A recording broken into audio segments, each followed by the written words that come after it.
दोस्तों ये हम महानगर पालिका के हॉस्पिटल में अभी आए हैं। ये अग्रवाल का हॉस्पिटल है। यहाँ ये महाशय अभी सुबह के 9:30 बजे सो रहे हैं। ये लेबोरेटरी है। लेबोरेटरी में सुबह 9:30 बजे ये सो रहे हैं।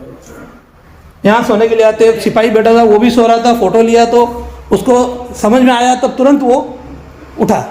यहाँ पे कोई डॉक्टर नहीं। यहाँ पर I am the doctor. यह डॉक्टर ओके। Yeah. मैडम यहाँ पर आपका स्टाफ सो रहा है। Please don't record right now. Right now don't I record. Am a journalist. I understood, but I am a journalist madam. right now don't record. कसाला एक minute कसाला मॅडमचा photo कशाला काढला? हां मॅडमला फोटो मॅडमचे मी पत्रकार आहेत हे मध्ये झोपलेले आहेत मी त्याच्या व्हिडिओ फोटो आहेत माझ्याकडे फोटो आहेत झोपल्यातला माझ्याकडे फोटो आहेत हां मॅडम मॅडमचा नका काढू ना. ओके मॅडमच्या मॅडमनी सांग लेडीजचा नका काढू. ओके तुम्ही सांगा काय सांगणार मी सिक्युरिटी आहे, मी बाहेर बसलेलो. तुम्हाला जी माहिती होती ती मी टॉयलेट में मच्छर कितना है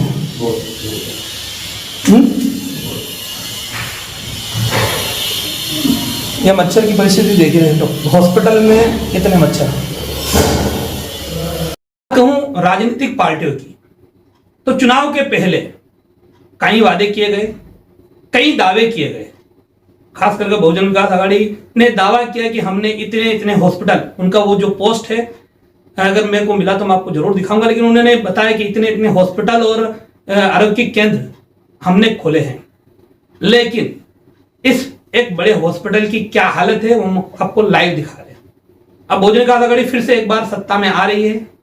क्या बहुजन विकास आघाड़ी सुधार लाएगी, ये सवाल है।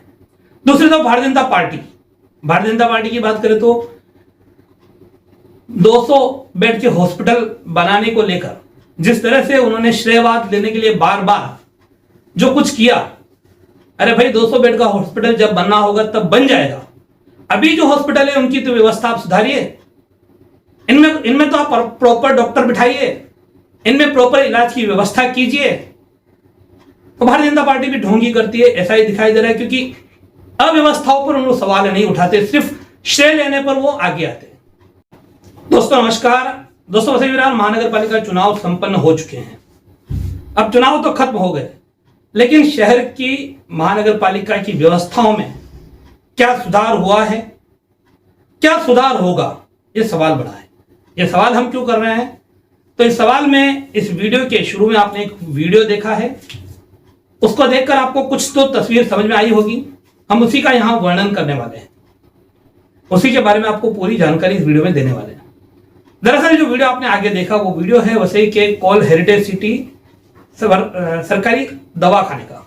ये दवाखाना कोविड के समय में महानगर पालिका द्वारा बनाया गया था, डेडिकेटेड कोविड सेंटर था।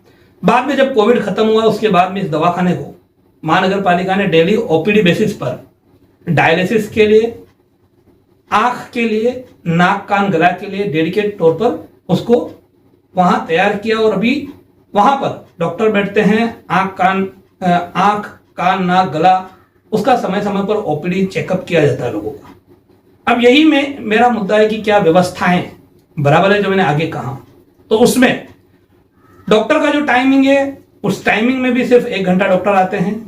1 घंटे में वो कितना ही क्या देखते होंगे वो एक बड़ा सवाल है। इतना बड़ा हॉस्पिटल होकर वहां 1 घंटे में ही देखते। बाहर से देखने में हॉस्पिटल काफी भव्य है, लेकिन अंदर आपको मुश्किल से कोई 1-2 स्टाफ दिखाई देगा। आज सुबह इत्तेफाक से मैं जब वहां गया और मैंने देखा कि आंखों के डॉक्टर है वो 9-9:15 के बीच जा चुके थे। अब ओपीडी पे उन्होंने टाइम 8 से 9 का लिखा हुआ है, लेकिन वर्बली किसी को बोलते हैं कि जो सौरभ करके एक डॉक्टर है वो आते हैं 8 से 9, और एक मैडम है वो 2 दिन उनका ओपीडी देता है, वो 8:30 से 9:30 आते हैं। तो ये भी कंफ्यूजन वाला है। लोग जो पेशेंट है उनको समय का भी कंफ्यूजन है। खैर वो एक अलग विषय है। लेकिन बाद में मैंने अंदर देखा तो जो कुछ मैंने देखा वो वीडियो के माध्यम से आपको आगे दिखाया। उसकी बात करूं तो वहां प्रयोगशाला लेबोरेटरी में एक बंदा काम पर है, वो 9:30 बजे आराम से टेबल पर सर रख के सोया हुआ है, आप फोटो देख सकते हैं। दूसरी तरफ एक और बंदा साइड की तरफ था, वो भी आराम कर रहा था, सोया हुआ था सुबह के समय।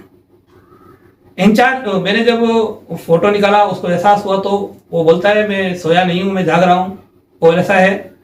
बाद में वहाँ एक मैडम आती है, वो मैडम बोलती है कि यहाँ अभी मैं आरएमओ हूँ, क्या हुआ बताइए। तो मैं मेरा कैमरा चालू ही होता है, मैं ऑनलाइन रिकॉर्डिंग मैडम से बात कर रहा होता हूँ, आप देख ही रहे कैमरे में, विजुअल में। तभी सिपाही आता है और सिपाही आके मुझे बोलता है कि आप वीडियो कैसे रिकॉर्ड कर रहे हैं। अब सिपाही को क्या राइट है? एक आम आदमी जब अगर अव्यवस्था देखेगा तो वीडियो तो राइट करने का उसका अपना अधिकार है ही, और मैं तो पत्रकार हूं, मेरा तो राइट्स और भी बढ़ जाते हैं। लेकिन वो जो है आकर इस तरह का सवाल करते हैं, अपनी गलती को छुपाते हैं और ऊपर से हमें ही रोकते हैं वीडियो बनाने को। खैर, बाद में काफी देर तक वो बोलते हैं हमारी गलती हुई, ऐसा हुआ वैसा हुआ, वो करके ये कोशिश करने की, इन्फ्लुएंस करने की कोशिश करते हैं। बाद में फिर मेरे को लगा कि जब यहाँ नीचे ही इस तरह की तकलीफें हैं और लोग सो रहे हैं तो ऊपर डायलिसिस का क्या हाल है। मैं बाकायदा मैडम को पूछकर ऊपर जाता हूँ, वो लोग भी मेरे साथ आते हैं। ऊपर जाता हूँ तो देखता हूँ वहाँ एक बाथरूम है, वो बाथरूम का लॉक टूटा हुआ है, उसको आपस में जोड़ा हुआ, आप तस्वीर में देख सकते हैं। उस बाथरूम को जब खोल कर देखा तो उसमें मच्छर कितने हैं मुझे बोलने की आवश्यकता नहीं, इस विजुअल में आप देख सकते हैं। यानी कि अस्पताल में जहां लोग अपना इलाज कराने आते हैं मलेरिया का, डेंगू का, उसी अस्पताल से अगर मलेरिया और डेंगू लेकर जाएंगे तो हम उनके इलाज की क्या ही उम्मीद रखें। उसके अलावा वहां डायलिसिस के लिए कुछ मेडिसिन, लिक्विड मेडिसिन लगती है, बड़े बड़े कंटेनर उसके, जहां पेशेंट हैं वहीं डंप किए हुए, वहीं रखे हुए, हफ्ते में एक बार वहां से उठाए जाते हैं, ऐसा हमें बताया गया। वो भी तस्वीर आप देख सकते हो। जो सीढ़ियां हैं, सीढ़ियों के नीचे भी वहां कचरे के माफिक बॉक्स, कार्टून इस तरह से पड़े हुए हैं। तो कुल मिलाकर व्यवस्था के नाम पर जो अस्पताल है उसकी पोल इस वीडियो में साफ खुलती दिखाई दे रही है। अब सवाल यह है कि वसई विरार महानगर पालिका में इस समय चीफ मेडिकल ऑफिसर के तौर पर भक्ति चौधरी मैडम है, जिनके कार्यकाल में काफी कुछ विवाद सामने आए और कई चीजें सामने आई, यहां तक कि डुप्लीकेट दवा का एक कांड भी बड़ा उजागर हुआ। उसके बावजूद वो अपने पद पर बनी हुई है और कहीं ना कहीं उनके पीछे बड़े लोगों का हाथ, ऐसा कहा जाता है, हमें ये नहीं मालूम, जो कुछ भी हो। लेकिन मेरा सवाल यह है कि क्या भक्ति चौधरी मैडम इन अस्पतालों में विजिट करती है रेगुलर? क्या उनका कोई नियंत्रण इन अस्पतालों पर है? एक सवाल बड़ा है। अब बात कहूं राजनीतिक पार्टियों की, तो चुनाव के पहले कई वादे किए गए, कई दावे किए गए। खास करके बहुजन विकास आघाड़ी ने दावा किया कि हमने इतने हॉस्पिटल, उनका वो जो पोस्ट है, अगर मेरे को मिला तो मैं आपको जरूर दिखाऊंगा, लेकिन उन्होंने बताया कि इतने हॉस्पिटल और आरोग्य केंद्र हमने खोले हैं। लेकिन इस एक बड़े हॉस्पिटल की क्या हालत है वो हम आपको लाइव दिखा रहे हैं। अब बहुजन विकास आघाड़ी फिर से एक बार सत्ता में आ रही है, क्या बहुजन विकास आघाड़ी सुधार लाएगी, ये सवाल है। दूसरी तरफ भारतीय जनता पार्टी की बात करें तो 200 बेड के हॉस्पिटल बनाने को लेकर जिस तरह से उन्होंने श्रेयवाद लेने के लिए बार बार जो कुछ किया, अरे भाई 200 बेड का हॉस्पिटल जब बनना होगा तब बन जाएगा। अभी जो हॉस्पिटल है उनकी तो व्यवस्था आप सुधारिए, इनमें तो आप प्रॉपर डॉक्टर बिठाइए, इनमें प्रॉपर इलाज की व्यवस्था कीजिए।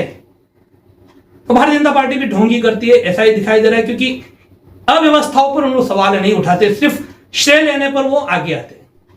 तो कहीं ना कहीं यहां आईना दोनों को दिखाना है। भारतीय जनता पार्टी के 2 आमदार भी इस समय यहां आमदार है खुद, तो क्या उन्होंने कभी विजिट किया, यह मेरा सवाल है। रही बात, फिर मैं ये कहना चाहूंगा कि महानगर पालिका में अव्यवस्थाओं की भरमार है। जिस हॉस्पिटल से लोगों को इलाज मिलना चाहिए, वहां से उन हॉस्पिटल से बीमारी मिले, ऐसी स्थिति दिखाई दे रही है जो मैं आपको कैमरे पर दिखा रहा हूं। तो ये हकीकत है वसई विरार की, और इसके लिए पूरी तरह से जिम्मेदार मेडिकल हेल्थ डिपार्टमेंट की सुप्रीमो है। उनका अगर नियंत्रण होता तो शायद ऐसी स्थिति न होती। आपको ये वीडियो कैसा लगा हमें जरूर बताइए कमेंट में, और वीडियो के बारे में अपनी राय दीजिए। आपके क्षेत्र में ऐसी कोई अगर समस्या आपको दिखती है तो उसका वीडियो फोटो हमें भेजिए या हमें बुलाइए, हम जरूर उसको उजागर करेंगे। फिलहाल आज के लिए अभी के लिए इतना ही। नमस्कार, जय हिंद, जय महाराष्ट्र। मेरे चैनल सैफ न्यूज लाइव पर अपने व्यापार और सेवा से संबंधित विज्ञापन प्रसारण हेतु दिए गए मोबाइल नंबर पर संपर्क करें।